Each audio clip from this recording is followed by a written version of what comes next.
आंखों की जुबां से जो बयां हो, कोई भी ना शिकवा दरमियां हो।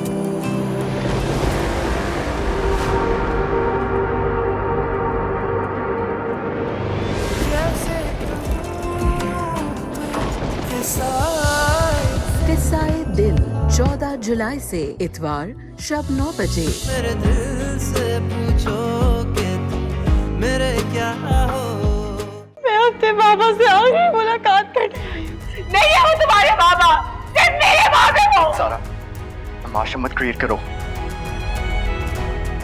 बड़े मुश्किल से अंदर का तूफान रुका हुआ है।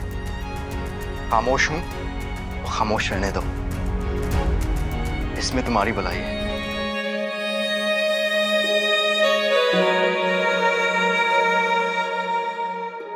मामा,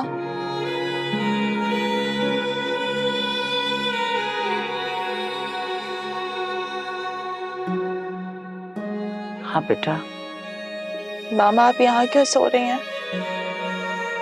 अभी आराम करने अपने रूम में, थक गई होंगी। थक तो मैं बहुत गई हूँ। ये बताओ, समीना ने कुछ खाया? बस मामा चाची जान ने भी जरा सा ही खाना खाया। सच बताऊं तो अब से चाची जान की हालत देखी ही नहीं जा रही। उन्होंने रो रो के अपनी हालत खराब की हुई है। क्या कर सकते हैं, शौकत के जाने का गम हम सबको ही है। लेकिन समीना, उसका तो दिन रात का साथ था। बीवी की खुशी, उसका गम, उसका पहनना ओढ़ना सब उसके शौहर के साथ होता है। ये बताओ, तुमने दवाई दी समीना को? उसके सर में बहुत दर्द था। जी मामा, मैंने चाची जान को दूध के साथ ही पेन किलर्स दे दी थी। हो सकता है अब नींद आ जाए उन्हें। अच्छा किया बेटा, जितना सोएगी उतना ही आराम आएगा उसे।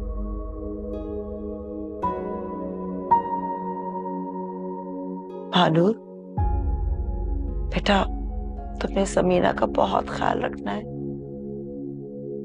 वैसे भी वो इद्दत में है। मैं चाहती हूँ ज्यादा से ज्यादा टाइम तुम उसके साथ गुजारो, उसे अकेला मत छोड़ना। जी मामा, आप ठीक कह रही हैं। मैं ये बात सारा से भी कह सकती थी, मगर तुम्हें पता है ना, समीना सारा से सख्त नाराज है। बस बेटा, जैसे तुम मेरा ख्याल रखती हो ना, जैसे समीना का रखना। मामा आप बेफिक्र रहें। मैं रिश्ते में चाची जान की बहू जरूर हूँ, मगर मैंने हमेशा उन्हें आपकी वाली ही जगह दी है।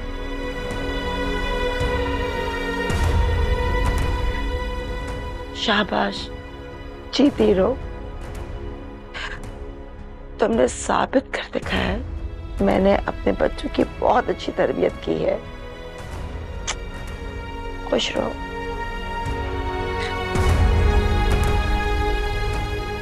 मामा चले आराम करने, आप भी अपने बेडरूम में। चलो।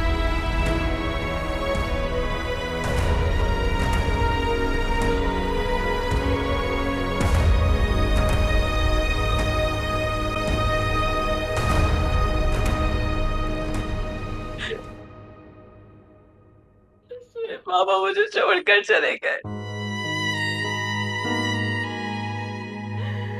पापा मुझे हमेशा हमेशा के लिए छोड़कर चले गए।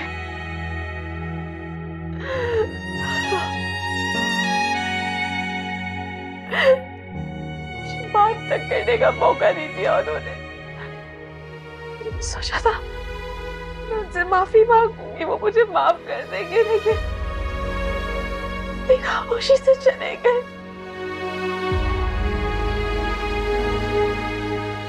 मुझे अपने आप से बात करने का, माफी मांगने का मौका नहीं दिया। मुझे कल हम लोगों ने इतनी सारी बातें की थी साथ बैठकर,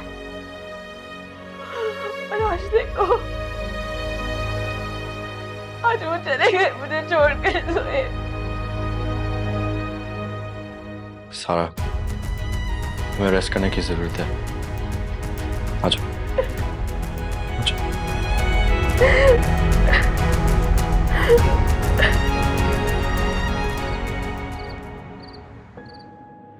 रूपानी,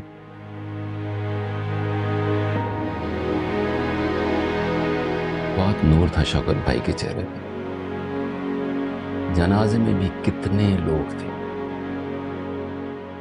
और कब्रिस्तान तो भरा हुआ था लोगों से। ये कह रहे हैं बाबा, ऐसा लग रहा था हर कोई उन्हें जानता है। जब से उन्होंने पॉलिटिक्स ज्वाइन किए तो उनकी अलग मशहूरी हुई थी। वहां लोग बातें कर रहे थे कि शौकत भाई कितने वेलफेयर इदारे चला रहे थे। ये नेकी है जो मरने के बाद इंसान के काम आती है। अब वो मौत तो बरहक है, एक ना एक दिन हम सब ने अल्लाह के पास वापस जाना है। मुझे इस चीज की फिक्र है कि जब से शौकत पप्पा गए हैं, हादिया ने रो रो के अपना बुरा हाल कर लिया है।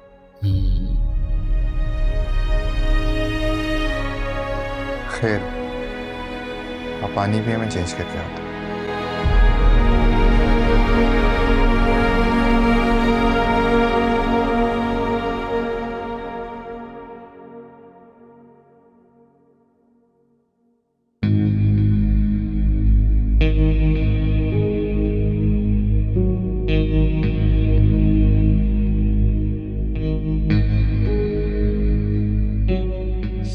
क्या हुआ, जाग क्यों रहे हो? प्लीज लाइट ऑफ कर दो, मेरे सिर में वैसे ही रो रो के बहुत दर्द हो गया है। लाइट ऑफ करके सो जाए प्लीज।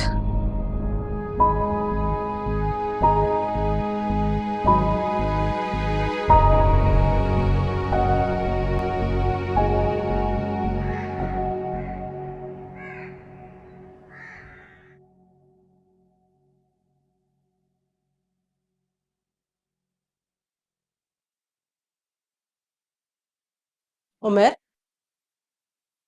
तुम यहाँ क्या कर रहे हो? मैं चाय बना रहा हूँ। हाँ, वो तो मुझे नजर आ ही रहा है, लेकिन हादिया कहाँ है? उठी नहीं अभी तक? मम्मी वो सो रही है, सारी रात रोती रही है, तो मैंने सोचा अब उसे क्या उठाऊं, खुद ही नाश्ता बना रहा हूँ इसलिए। उमर, मेरी बात का बुरा मत मनाना, लेकिन जो तुम कर रहे हो इससे तुम अपनी बीवी को सिर्फ और सिर्फ अपने सर पर चढ़ा रहे हो, और ये कोई अच्छी बात नहीं है। मम्मी, इसमें सर पे चढ़ाने वाली क्या बात है? सारी जिंदगी हादिया ने मेरा नाश्ता बनाया और मेरे साथ साथ आपका भी। तो अगर एक दिन वो सो जाए और मैं अपना नाश्ता खुद बना लूं तो इसमें क्या गलत बात है? बेटा, ये ख्याल कभी 25 साल से तुम्हारे बाप को तो नहीं आया? हर रोज सुबह, चाहे बीमार हूँ, चाहे मैं जी रही हूँ, चाहे मैं मर रही हूँ, मैं खुद ही उठा करती थी। सिर्फ तुम्हारे बाप के लिए नहीं, तुम्हारे और तुम्हारी दादी के लिए भी नाश्ता बनाती थी, दोपहर का खाना, फिर उसके बाद रात का खाना। दादी को दवाइयां दिया करती थी, तब किसी को मेरा ख्याल तो नहीं आया। मैं तो अपने सारे काम खुद किए, तो फिर हादिया के लिए कौन सा मुश्किल है? उसे भी यही चाहिए ना कि वो अपने सारे काम खुद करे। और जो तुम कर रहे हो ना, इसे बीवी का ख्याल रखना नहीं कहते, इसे बीवी की गुलामी करना कहते हैं। मम्मी, आप ऐसे क्यों सोच रही हैं? हादिया एक बहुत बड़े सदमे से गुजरी है, उसके अब्बू का इंतकाल हो गया। प्लीज आप उसे कुछ वक्त तो दें। सदमा उस बाप का जिसे वो सिर्फ 1-2 साल पहले ही मिली थी। ये सब काम चोरी के बहाने, सदमा नहीं है कोई।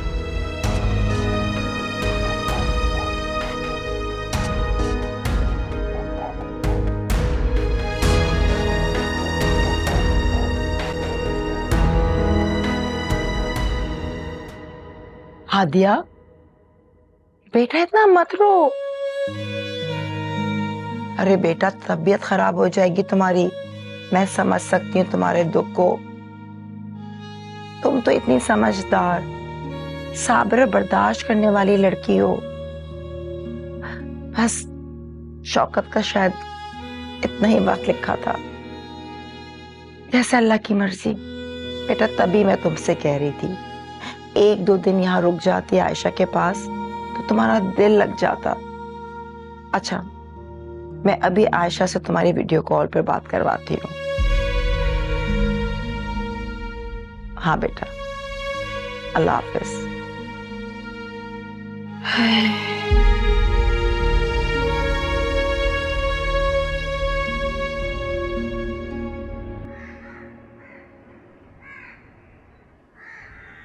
भाईजान को देखा, ऐसे हादिया से हमदर्दी जता रही थी जिससे बाप तो सिर्फ उसी का मरा हो, से तो उन्होंने हमदर्दी का एक लफ्ज तक नहीं कहा। ऐसे कोई भी मुझसे ढंग से बात नहीं कर रहा।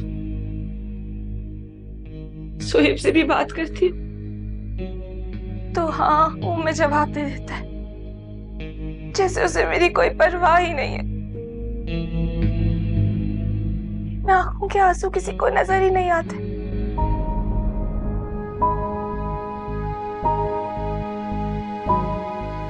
ऐसे में आपके लिए चाय लाऊं? नहीं, मुझे नहीं चाहिए।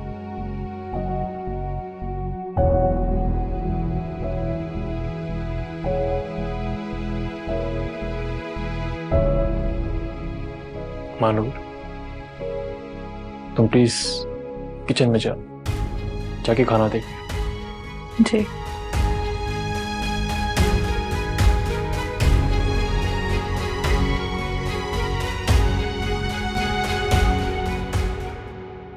सारा, अपने जज्बात को और अपने गुस्से को काबू में रखना सीखो। मैंने तुमसे मानू के सामने इसलिए बात नहीं की क्योंकि मैं नहीं चाहता कि वो तुम्हारी कोई बात सुने और बाद में तुम्हारे लिए कोई मुश्किलात पैदा हो। क्या कहना चाहते हो ऐसा? देखो सारा, मैं सिर्फ तुम्हें समझा रहा, मैं सिर्फ ये चाहता हूं कि तुम छोटी छोटी बातों पे ज़ुहैब और ताईजान के साथ उलझा मत करो, इससे तुम्हारा अपना रिश्ता खराब होगा। मैं जानबूझ के लड़ती हूँ क्या? मुझे शौक है लड़ने का, पागल हूं मैं ऐसा नहीं कह रहा, मैं बस तुम्हें ये कह रहा हूं कि तुम हमेशा खुश रहो।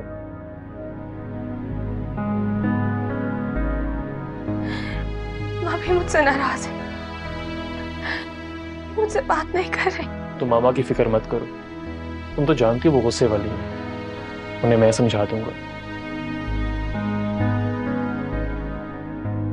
तुम बस परेशान मत होकर, मैं तुम्हारे साथ हूं, ठीक है?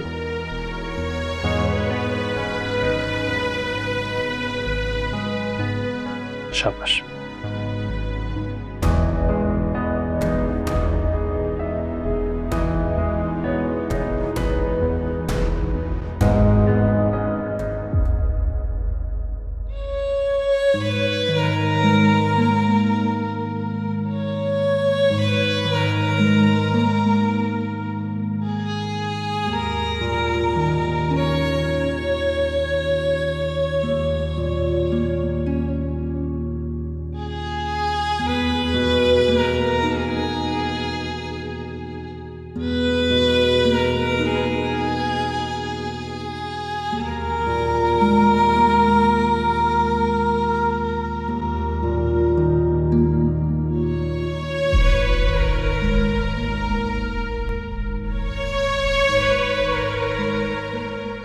ओहो, नाश्ते का सब सामान खत्म हो रहा है और चीजें लानी पड़ेंगी।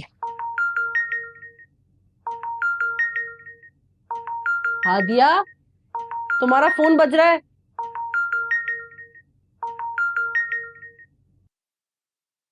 हेलो हेलो, हेलो, कौन बात कर रहा है? कुछ बोलो भाई।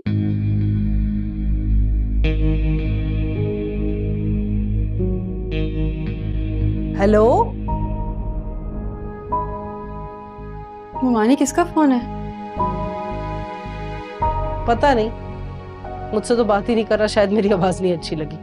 तुम बात करके देखो, शायद कुछ बोल दे।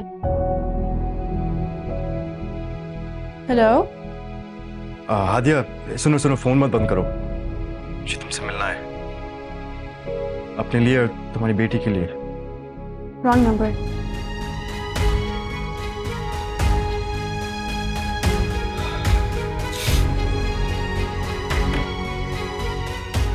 क्या बात है हादिया, किसका फोन था?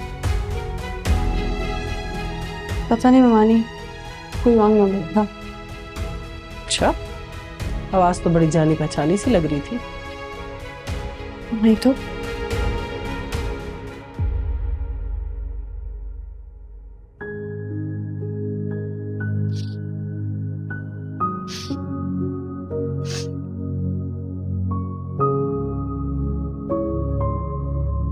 चाची कब तक रोते रहेंगी? क्या करूं सुहेब, मुझे सब्र ही नहीं आता। मुझे तो लगता है शौकत की मौत की जिम्मेदार मैं हूँ। इसे आप क्या कह रही हैं? मैं ठीक कह रही हूँ। मैंने सारा कैसे तरबियत की है, हमेशा उसकी मनमानियों पर, उसकी गलतियों पर पर्दा डाला, उसकी बेचाल जिद पूरी की। ना मैं सारा कैसे तरबियत करती, ना शौकत को इतना बड़ा सदमा पहुंचता।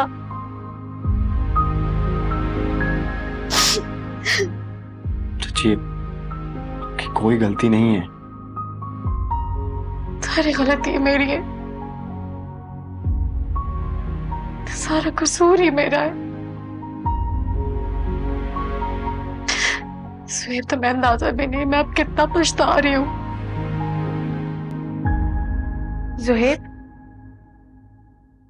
तुम ऑफिस से कब आए? बस कुछ देर पहले। तो तुमने मुझे बताया क्यों नहीं?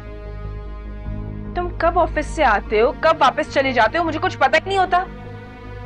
तुम ये क्यों भूल जाते हो कि मैं बीवी हूं तुम्हारी? सारा प्लीज, अभी पहले वजह मेरा दिमाग मत खराब करो। इस लड़की को जरा सा एहसास नहीं इसने क्या कर दिया है। आपको क्या लगता है मम्मा, बाबा की मौत का दुख सिर्फ आपको ही है, मुझे नहीं? तुम्हें जरा सा भी दुख होता ना तो तुम ज़ुहैब से, हादिया से माफी मांगती, तुम हादिया के पैर पकड़ लेती। मगर अफसोस तो इसी बात का है, तुम्हें जरा सा एहसास नहीं है इस बात का। देख रही हूं मैं मम्मा, आपको हादिया से कुछ ज्यादा ही हमदर्दी हो रही है। मुझे तो लग ही नहीं रहा कि मैं आपकी औलाद हूं। कहीं ऐसा तो नहीं है कि आपने मुझे किसी से लेकर पाला हो? क्या बकवास कर रही हो सारा, होश में आओ, क्या बोल रहे हो? कह रहे तो ज़ुहैब से, काश यही सच होता, मेरे से पैदा ही ना किया होता, ये मेरा खून नहीं होती तो आज मुझे इतना दुख नहीं होता।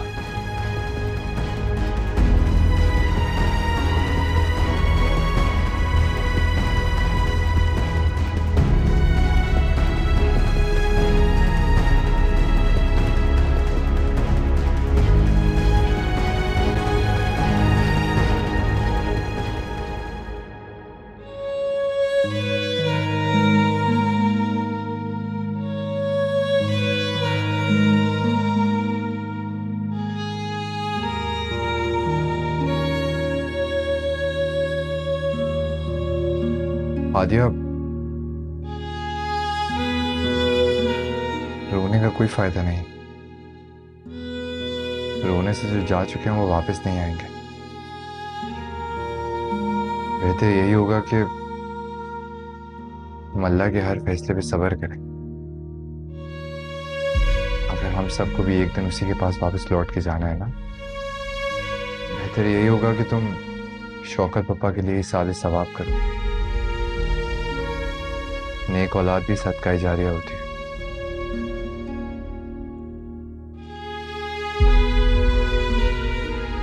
तुम ठीक कह रहे हो। मैं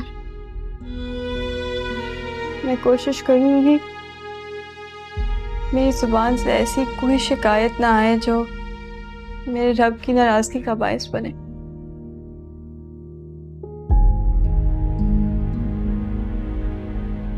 मुझे तुमसे इसी समझदारी की उम्मीद थी।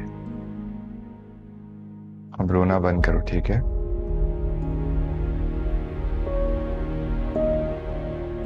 हादिया, मैं चलता हूँ, मैं ऑफिस जाऊंगा।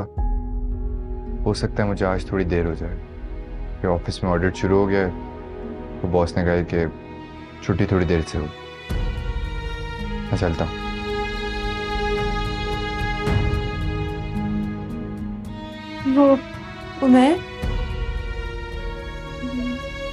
वो मुझे अपनी दोस्त से मिलने जाना था। तो तुम तैयार हो जाओ, मैं तुम्हें छोड़ देता हूँ। नहीं नहीं, मैं खुद चली जाऊंगी। बस ऐसा करें, मानी को बता दीजिएगा। मैं खुद बताऊंगी तो गुस्सा करेंगी।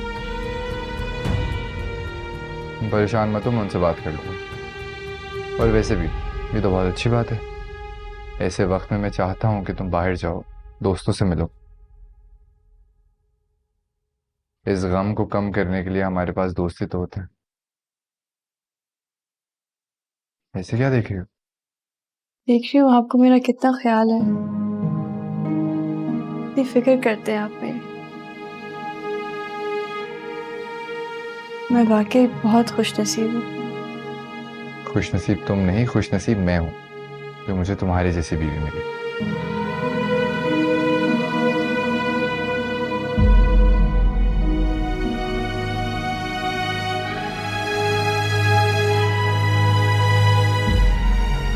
कहीं मैं उमर को धोखा तो नहीं दे रही? या अल्लाह, क्या करूं, कुछ समझ में नहीं आ रहा। जाऊं आ जाऊं? देखा आज कैसे बना लिया इसने प्रोग्राम अपनी दोस्तों के साथ बाहर घूमने फिरने का। वैसे तो ये बहुत गम से निढाल थी, सदमे में थी। इतना बाप का गम लगा हुआ था कि कमरे से बाहर ही नहीं निकल रही थी। भाई अच्छा ही किया दोस्तों के पास चली गई, इस बहाने उसका कुछ गम हल्का हो जाएगा। सबको इस घर में सिर्फ हादिया के गम की फिक्र है, मेरे गम की परवाह की है कभी किसी ने? क्या गम है तुम्हें भाई? हमें भी तो पता चले। इतनी फर्मा बरदार औलाद दी अल्लाह ने, नेक बहू है जो तुम्हारा इतना ख्याल रखती है। भाई अब 1-2 दिन से ही काम कर रही हो ना, हमेशा तो हादिया ही काम करती है। हाँ हाँ, मैं तो हादिया पर बड़ा जुल्म करती हूँ ना। मैं तो हुई एक जालिम औरत। इस घर में सबके साथ कितना भी अच्छा क्यों ना कर लूं, लेकिन बुरी बनूंगी तो सिर्फ मैं। अच्छा भाई छोड़ो, बताओ क्या करना है, मैं कर देता हूं तुम्हें। आप कुछ कर ही ना दे। 2 दिन से बाजी का बार बार मुझे फोन आ रहा है कि आ जाओ मिलने के लिए, मगर नहीं, मुझे घर के कामों से फुर्सत मिले तो मैं अपनी बहन के पास जाऊं ना। अच्छा छोड़ो इसे, वापस आके कर लेना। चलो मैं आपा के यहाँ ले जाता हूँ तुम्हें। रहने दीजिए, आप वहां चले तो जाएंगे, लेकिन 2 मिनट भी सुकून से नहीं बैठेंगे और जिद करने लगेंगे कि चलो वापस चलो। अच्छा भाई मत जाओ मेरे साथ, मैं रिक्शा लाके देता हूँ, चली जाना, ठीक है? इतनी जल्दी रिक्शा लाने की जरूरत नहीं है। मैं कपड़े बदल लूं, तैयार होकर आती हूँ, फिर चलेंगे। वैसे ऐसे ही इतनी प्यारी लग रही हो। जिंदगी में बड़ी जल्दी ख्याल आ गया आपको इजहार मोहब्बत करने का इस तरह। अब तो ये बातें मुझे अच्छी भी नहीं लगती। लो भाई, हमारी मोहब्बत की तो किसी को कोई कदर नहीं है।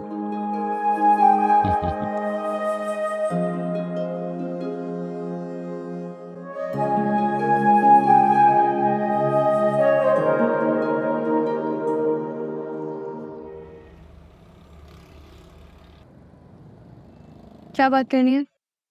क्यों बुलाया?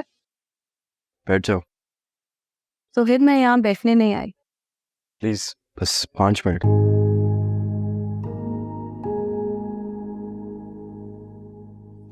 ज़ुहैब, तुम नहीं जानते मैं कितनी मुश्किल से इधर आई। मैं से झूठ बोलकर मुझे बिल्कुल अच्छा नहीं लग रहा था।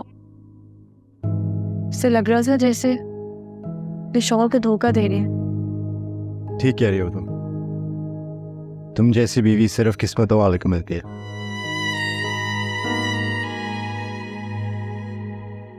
तुम मेरे किरदार की गवाही दे रही। मुझे सब हकीकत पता चल गई है हादिया। मुझे मालूम हो गया कि मैंने कुछ गलत नहीं किया। मेरी आंखों पर पट्टी बंधी थी, तुम्हें सच और हकीकत देख नहीं पा रहा। मैं बहुत गलत किया है तुम्हारे साथ आदिया। मैंने तुम पर और उमेर पर इल्जाम लगाया। उस दिन तुम्हें और उमेर को उस कमरे में साथ देखा था तो बिल्कुल पागल हो गया था। मुझे कुछ नजर नहीं आ रहा था, मुझे कुछ समझ भी नहीं आ रहा था। जो भी सारा ने कहा था, जैसे भी कहा था, मैंने उस पर यकीन किया था। तुमने मुझ पर तो कभी यकीन ही नहीं किया ज़ुहैब। मैंने तो एक अच्छी बीवी की तरह अपना हर फर्ज निभाने की कोशिश की, हमेशा तुम्हारे साथ मुखलिस रही। तुम्हारे निकाह में होते हुए किसी और के बारे में सोचा तक नहीं। जानता हूँ मैं ही बेवकूफ था, तुम्हारी कदर नहीं कर सका, तुम पर इल्जाम लगाया था। मुझे माफ कर दो आदिया, प्लीज माफ कर दो। तुम्हारा गुनहगार हूँ, प्लीज मुझे माफ कर दो, प्लीज। सॉरी।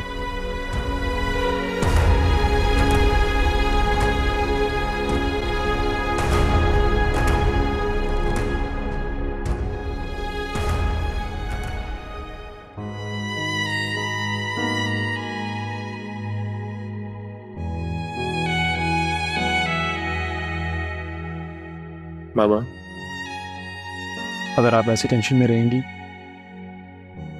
तो आपका बीपी हाई रहेगा, और ये बिल्कुल अच्छी बात नहीं है। कुछ नहीं हुआ हसन, मुझे उनको ठीक हूँ मैं। से कुछ होना होता तो शायद शौकत के साथ इन दुनिया से चली जाती। ऐसे मत कहीं मामा, प्लीज। बाबा के बाद आप ही हमारा सब कुछ है। जब से बाबा गए हैं आप बिल्कुल अपना ख्याल नहीं रख रहे। प्लीज संभाले अपने आप को।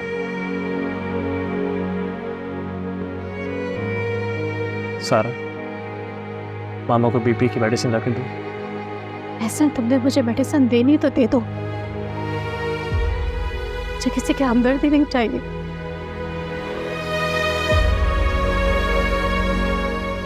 तुम जाओ सारा, मैं मामा को मेडिसिन देता हूँ।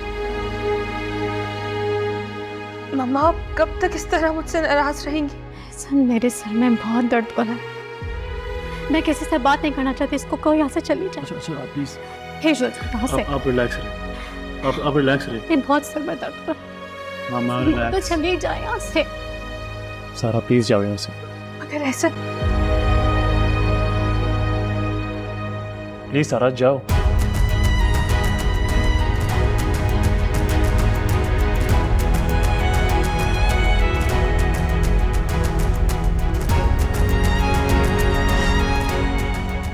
मामा, आप थोड़ी देर आराम करें।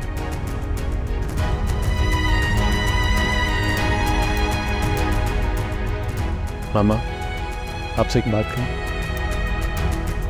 देखो ऐसे, तुम अगर अपनी बहन के बारे में बात करने आए तो खबरदार, जो मुझसे कोई भी बात की, मैं कोई बात नहीं सुनना चाहती। अच्छा ठीक है, आप आराम करें।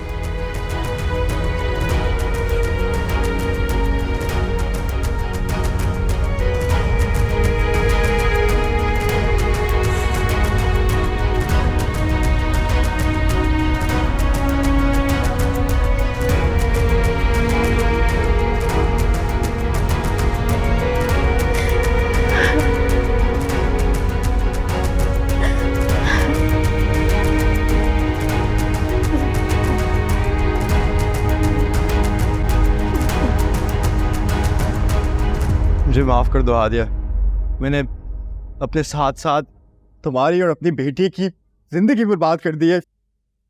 सोहेब, तुम क्या कर रहे हो? सब देख रहे हैं। जब तक तुम मुझे माफ नहीं करोगी मैं अपने हाथ नीचे नहीं करूंगा। तुम्हें नहीं पता मैं कितना बेचैन हुआ होगा। मैं रात को सो नहीं सकता, मुझे कुछ समझ नहीं आता। मैं लगता है मेरी पूरी जिंदगी बर्बाद हो गई है। प्लीज, इस गुनाह ने मेरे दिल का सुकून छीन लिया है, सब कुछ छीन लिया है। जोहेब ने तुम्हें माफ किया, प्लीज हाथ नीचे कर लो।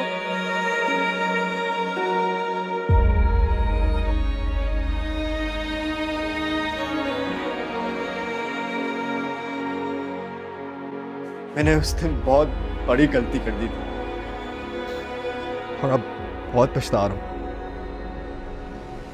किसी ने ठीक कहा है, कभी कभी इंसान जिंदगी में ऐसी गलतियां कर देता है जिसका पछतावा उसको उम्र भर रहता है, उसको कभी बदल नहीं सकता। काश तो उस दिन मुझ पर यकीन कर देते, या एटलीस्ट इतनी जल्दी मुझे तलाक ना देते, सुबह सफाई का एक मौका तो देते। मगर तुमने तो मेरी एक बात नहीं सुनी। इन्होंने अपनी आंखें तो जैसे बंद हो चुकी थी। यह सारा की आंखों से सब कुछ देखा, इसके कानों से सुना, और इसमें जो कुछ चाहा तुमने,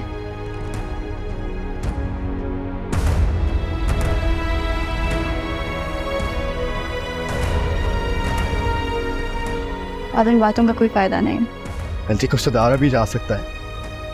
तुम क्या कहना चाह रहे हो? जो तुम समझ रही हो आदित्य।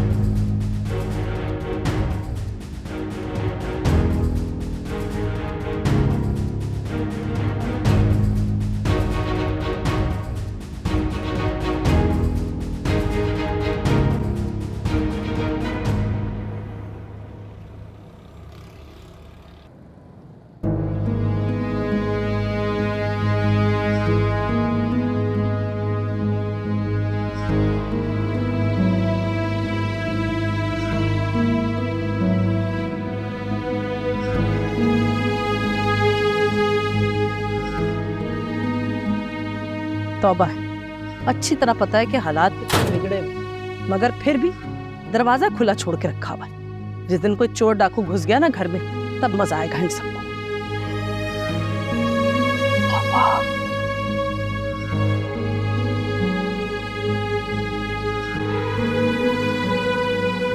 उमेर, बेटा उमेर, जल्दी आओ। अस्सलाम वालेकुम मम्मी जी।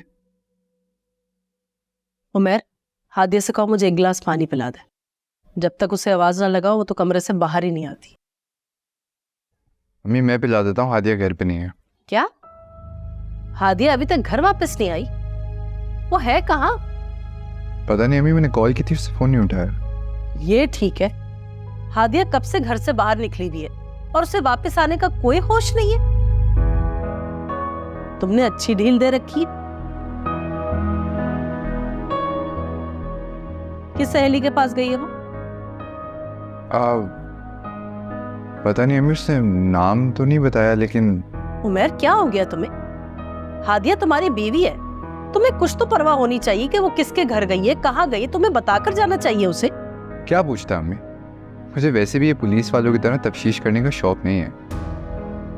मुझे अपनी बीवी पे पूरा भरोसा है, भी गई भी है, आने वाली होगी। भरोसा टूटते देर नहीं लगती बेटा। हादिया ऐसी नहीं है अम्मी। रहने दो बस, मैंने तुमसे ज्यादा दुनिया देखी है, इंसान को बदलते जरा वक्त नहीं लगता। अब पानी देने की जहमत करोगे या नहीं? खुद ले लूं मैं?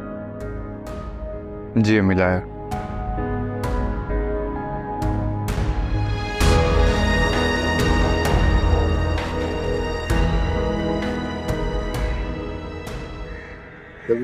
अरे बेटा, तुम कब आए? वालेकुम सलाम। माशाल्लाह, काफी खुश नजर आ रहे हो। बहुत दिनों के बाद मैंने तुम्हें इतना खुश देखा। ओ मेरा बुलिया। ऐसे ही समझ ले मामा, दिल को सुकून मिल गया है। ऐसा लग रहा है कि एक बहुत बड़ा बोझ उतर गया है। अल्लाह तुम्हें हमेशा ऐसे ही खुश रखे।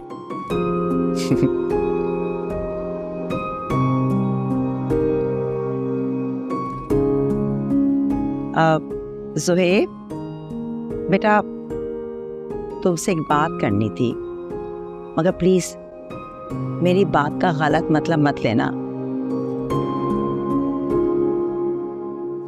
तुम सारा को माफ कर दो।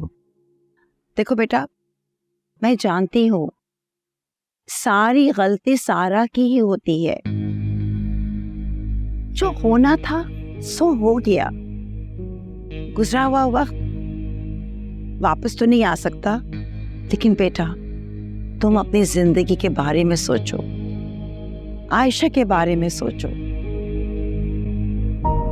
इस तरह तुम्हारे और सारा के दरमियान हर वक्त की तनकीद, लड़ाई झगड़ा, आयशा पे क्या असर पड़ेगा? सारा जैसी भी है, लेकिन वो तुम्हारे बच्चे की माँ है। मगर मैं भी यही चाहता हूँ कि मेरी बेटी अपनी माँ के साथ खुश रहे।